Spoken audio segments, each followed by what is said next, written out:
We're back, everyone. Joe and Mike, buildassetsonline.com. Is it possible to run a high ticket dropshipping store in the most competitive niches out there? Is there anything that's far too saturated? Mike, whenever I hear a question like this, it makes me think of the second store that we had that we're going to be revealing to our members and doing a breakdown of, like, how we came up with it, the process of choosing the products. We're going to be really going deep with that inside of our membership. But it always reminds me of one of the product lines that we sold on that store, where the brand, if you go in on Google Shopping, there were some times where you'd see 50 sellers, 100 sellers. It had a crazy, crazy amount of competition, but that didn't stop us from making a few sales. The margins were good, and it didn't stop us from making a few sales, every month, and, adding like $500, $600 to the store's bottom line. Yeah, this idea of saturation around dropshipping itself or a particular niche, I think is just BS. Why? You go and sell Samsung TVs, yeah, that's probably going to be saturated. But there's probably TV brands out there that Best Buy isn't selling, all these companies aren't selling, and you can go and you could be one of, a few sellers online that has them. Even in the most saturated of industries, with saturation means there's a lot of demand. Right. With demand, that means there's a lot of long tail keywords.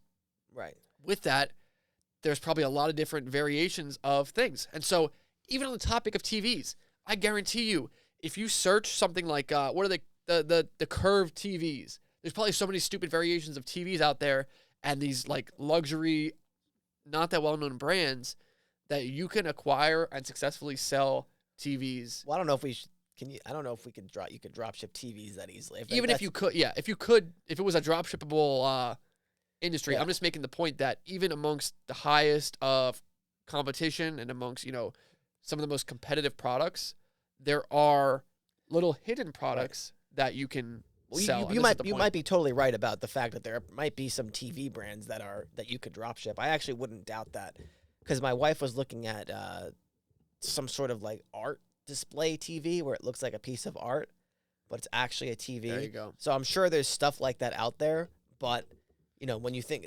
I'm not 100% sure, but like when you think of a Samsung TV, like that's not something you're gonna drop ship.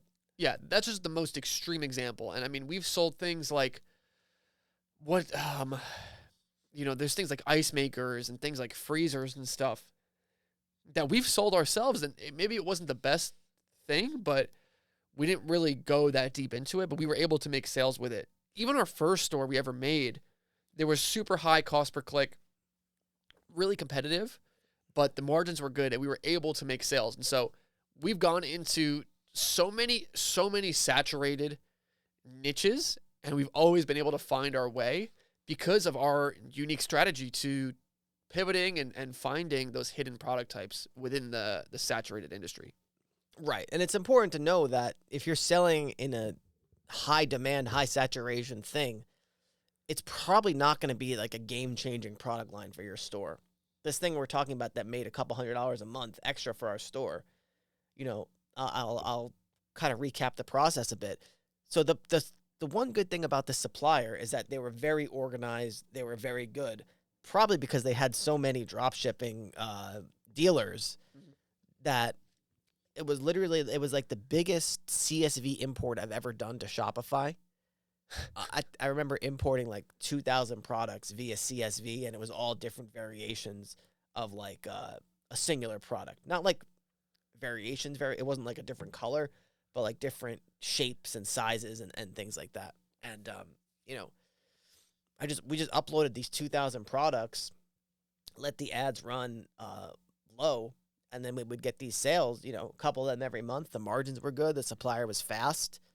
And, we're not making or breaking our store on this, but it added some to the bottom line and added to the sellable value of the store. So nothing to sneeze at. No.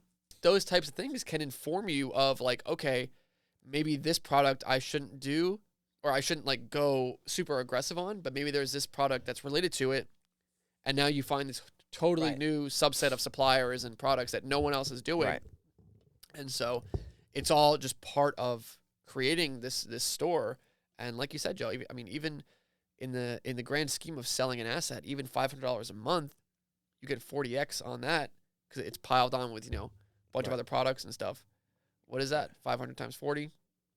Exactly. So $20,000. I think it's more important than thinking about it, something too competitive, whatever. Think about building your catalog, being a store that when a user hits it, they want to be able to find exactly what they're looking for and maybe find more things that they weren't looking for. When they're in the market for something and you have a wide range of things and the customer service to support it, that's where you want to be.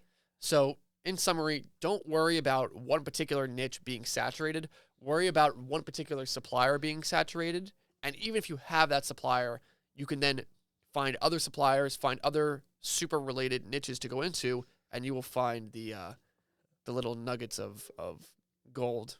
All right. Right over there. I got to sneeze. BuildAssetsOnline.com/playbook. Learn how we build our online asset portfolio. Take it easy.